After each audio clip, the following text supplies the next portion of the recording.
Hello, I'm Mimi. I'm a digital illustrator and the first picture book I've ever illustrated has just been published and it's such a dream come true to see it in real life.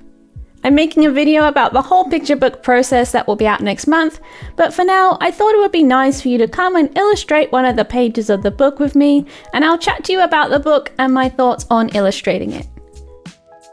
The book is called The Love That Grew and is written by Sarah Ayoub and is just a really lovely book about the capacity for love to grow and grow as a family expands. It's published by HarperCollins Australia and is finally available to purchase, so I'll leave some links in the description below for where you can get your own copy of my very first published picture book. So the illustration that I'm drawing here I actually illustrated in August 2021, so about 6 months ago. So you're seeing back in time to when I was in the thick of illustrating all the pages for this book. It's from about halfway through the book and I've got the whole spread sketched out, but I'm just going to be doing the left page and any of the wispy bits that continue over to the right hand side, and save the characters for another day. This is one of the simpler illustrations in the book and only took me a couple of hours to draw, which is why I filmed this one. Some pages took me half a day or a day to illustrate, but because this left-hand page doesn't have any characters, it didn't take so long. So I'm drawing a witch's cauldron because the text for this page says, "This love that grew with each of you bubbles like a witch's brew." So I wanted to draw a big bubbly cauldron with lots of sparkly bits and love hearts coming out of it, and pink steam that flows about the page in a really organic way and ends up enveloping the children on the other page. I also put flowers around the bottom of the cauldron because I have this motif of flowers threaded throughout the book on a lot of the pages as a symbol of growth, and also because they're cute. And there are lots of love hearts as well because obviously the whole book is about love, and I make sure I include love hearts on every spread of the book. This was such a fun and creative book to illustrate because it's talking about love and it's full of similes and metaphors, so I could really play with the creative interpretation of those ideas. Working with the team at HarperCollins and the author Sarah was also really great, and they gave me loads of creative freedom, which I'll talk about more in next month's video where I share the whole process, but I just feel really lucky to have had such a wonderful experience illustrating my first picture book. When HarperCollins first reached out to me mid-2021 about illustrating this book, I actually wasn't convinced it was a legitimate email at first because it seemed too good to be true, and I thought surely someone's pulling my leg. It wasn't until I actually spoke with them on the phone and signed on that I realized that maybe it was actually true and they did want me to illustrate for them.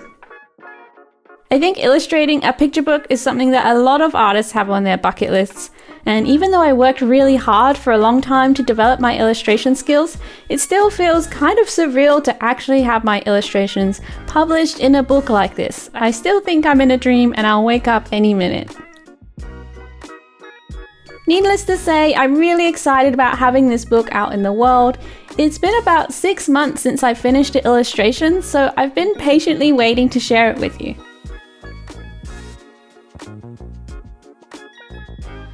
I don't think I had ever drawn bubbles like this when I illustrated this spread, so there was a fair amount of experimenting with getting a technique I was happy with. I was trying to figure out if the bubbles should be translucent and where the highlights and shadows should go, because bubbles work a bit differently to most solid objects. So I had to look at some references and also just experiment. It's an interesting problem for artists when you're trying to balance realism and your style, because you want things to look real enough that they're recognizable for what they are, but stylized enough to look fun and like they fit in with the rest of your style. But now that I've done it, I know how to draw a bubbling cauldron in my style for next time I need one. I'm sure lots of you watching this also have dreams of illustrating picture books, so if you have any specific questions about the process, I'd be more than happy to answer as many as I can in the comments, or I'll include them in next month's video about the book. In that video, I plan on talking about the publishing process and how it worked from beginning to end, and I'll be sharing maybe in a separate video my creative process and how I took the text and decided what to draw for each page. So I'll let this time lapse of my process play out for a few more minutes without me talking over it, and make sure you leave any questions you have about the book or the process below so that I can answer them in my next video.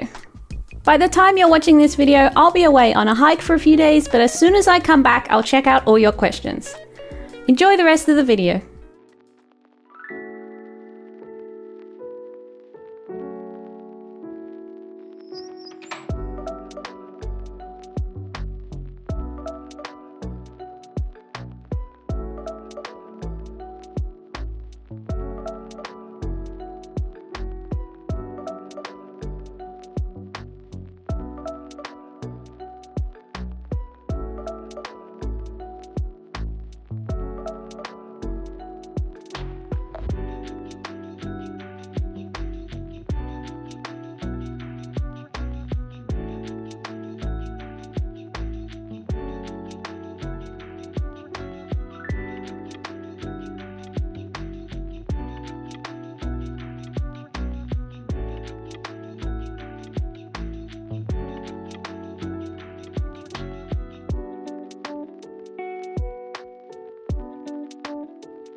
Thanks so much for all your support on my illustration journey, and make sure you leave any questions you have about the book or the process below so that I can answer them in my next video.